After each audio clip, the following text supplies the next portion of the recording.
En marge de la politique, le témoignage courageux de cet élu RPR, premier homme politique français à dire publiquement qu'il est porteur du virus du sida. Jean-Luc Romero raconte son combat.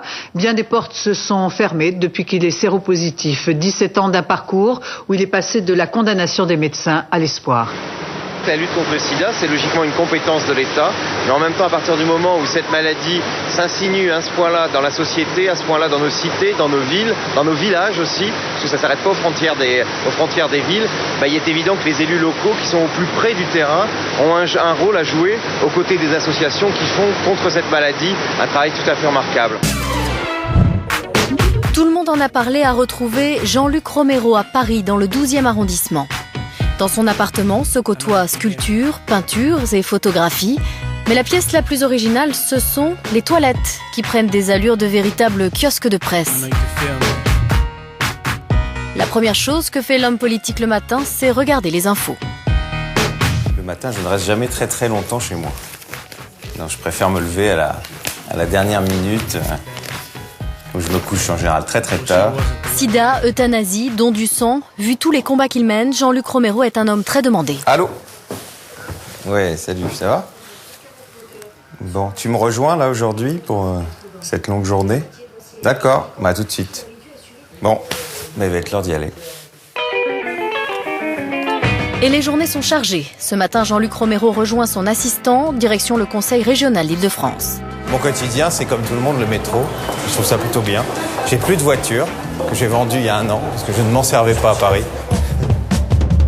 Pas une minute à perdre. Sur le quai et dans le wagon, il relit rapidement le discours qu'il va prononcer lors de la séance plénière.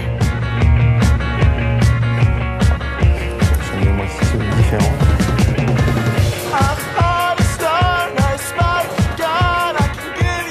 On arrive au Conseil régional d'Île-de-France. J'ai assisté à la séance plénière qui a lieu depuis hier. En général, c'est des sessions de 2 jours.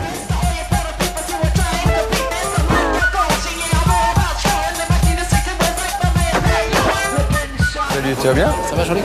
Ouais, toi ? Je vais peut-être passer au Sénat cet après-midi. Ah bah ouais, essaye de passer, ce serait sympa. Prochaine étape, les bureaux de l'ADMD, l'association pour le droit de mourir dans la dignité. Jean-Luc Romero en est le président depuis 2007. Ça va ? On m'a dit que vous avez des petits soucis. Ouais, ça va. Ça va ? Là, le programme, ça va être de signer les parapheurs, de voir le point pour la réunion que je fais demain à Saint-Brieuc, de faire le point. Par son lobbying, à travers des actions médiatisées, Jean-Luc Romero entend obtenir le vote d'une loi autorisant l'euthanasie. Ils m'ont pas rangé sur la photo. Je sais pas d'où elles sont. Ouais. Puis après, on déjeune. Tu déjeunes avec nous aussi. Après un déjeuner rapide, il se rend chez son éditeur. Quelle heure il est ? Ah ouais. On a combien ? Porte. Attends, je crois que c'est là. Si jamais la bonne porte. Attends, j'ai le numéro. C'est là. Et c'est Jean-Luc Romero. C'est quel étage déjà ? Combien ? Ok. Le chevalier des arts et des lettres écrit actuellement un livre sur les hommes politiques et l'homosexualité. C'est bon. Bonjour.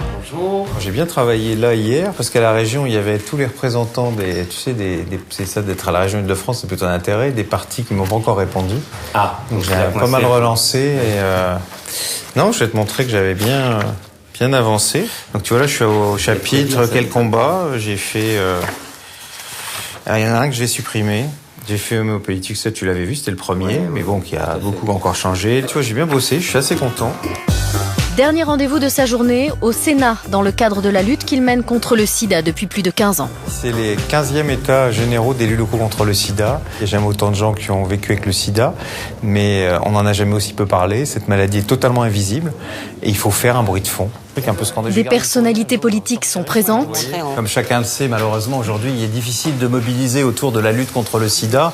Je me déplace depuis maintenant 15 ans pour élus locaux contre le sida. J'ai vu au fur et à mesure les salles se vider. J'ai vu les associations disparaître au fur et à mesure. Et je crains malheureusement que ce ne soit pas la fin. Et paradoxalement, il y a près de 160 000 personnes qui vivent avec ce virus. Jean-Luc Romero mènera-t-il un jour l'un de ses combats au sein d'un gouvernement ?